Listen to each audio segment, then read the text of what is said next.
I hear we've got a new moon and a Chinese New Year. We do all sorts of stuff happening in the universe this week. It's a big week. We have the new moon on Friday, and then we also have, because it is the new moon, it's the second new moon after the winter solstice. It also coincides with the Chinese New Year, which makes it the year of the rooster. So, big stuff going on. Time to crow. It is. It's time to, with pleasure, as a matter of fact. But the other thing is Mars is changing signs. Mars on Saturday goes from the sign of Pisces, where it's been for 6 weeks, into the sign of Aries. And it's the first time in 22 months it is in that sign. So everybody can look back 22 months ago and see similar things happening now that were happening then. Only you have almost 2 years of experience on how to bring it to fruition. So, but wherever Mars is where you're going to try and project your ego out into the world. And Mars for Aquarians, the sign we're in, is in their third house of day-to-day living. So the pace of their day-to-day living is about to pick up. They're about to embark on some kind of deal that either teaches them something useful about the world, something very educational, or they get a bunch of short distance, short duration travel to achieve that same objective, to learn something interesting about the world. And just be careful with your driving, Aquarians, because it's a very aggressive energy. For Pisces, this is a time of spending a boatload of money. Pisces, Mars is going to be in their second house of money for 6 weeks, and it is unanticipated expenses. It's nickels and dimes, anything that can break will. So all I could say about that is fix something right the first time. Bite the bullet, spend the money, fix it right. Otherwise, it's going to cost you way more over the next 6 weeks to try and backtrack.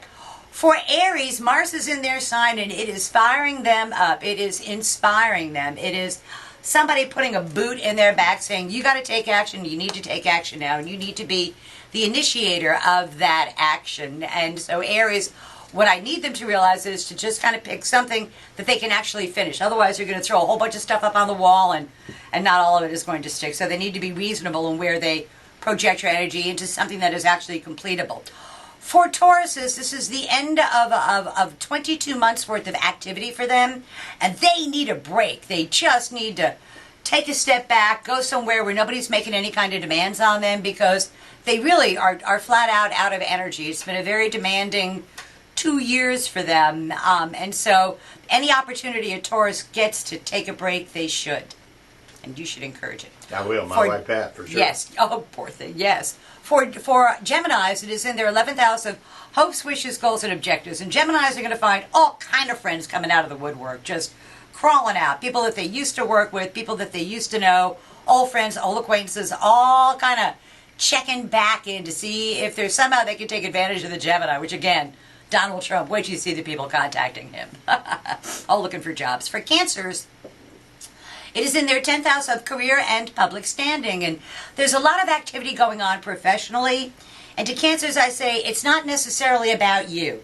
Don't take sides until you have to. And the most important thing for Cancers, do not go to any fights you're not expressly invited to attend. Don't go to bat for someone else. Just kind of keep your head down, stay out of the line of fire, wait for the dust to settle, and then pick a side if you can. For Leos, legal matters, educational matters, important matters at a distance, contracts, negotiations, all start to really ramp up. And it's something where the Leo, I don't want to say the Leo has the hammer, but the Leo has to remember that the person who appears to care the least controls the relationship. And if they do that, they can cut out a pretty good deal for themselves with a fairly favorable outcome, because the law's on their side and they want to go ahead and use it. For Virgos, fixing to spend a ton of money on expenses that are investments in your future. It's not like Pisces, where they're spending a boatload of money on unanticipated expenses. This is sort of like a planned expense kind of a thing. And the thing they have to remember is every time they go to remodel something, whatever wall or room it touches also looks like it needs remodeling, that kind of thing. So they're going to spend a boatload of money. For Libras, it is in their 7th house of partners, and they have to be really careful because they find out who their open enemies are and aren't. They also get the opportunity to enhance their own professional image one way or the other. They get some kind of good press, but they have to be careful not to criticize something, because then they'll get the job, the thankless job of fixing it. For Scorpios, 6th house of work and responsibilities, and Scorpios, is just a boatload of hard work awaiting you over the next 6 weeks or so, so just put your nose to the grindstone and get it done. And it's not glorious, it's not glamorous, it's just stuff that has to be done. For Sagittarians, this is a great time for them. It's a ton of fun. the fifth house of amusements and pleasures and sports and children, anything fun and entertaining. That's what the Sagittarian is going to do, including new love.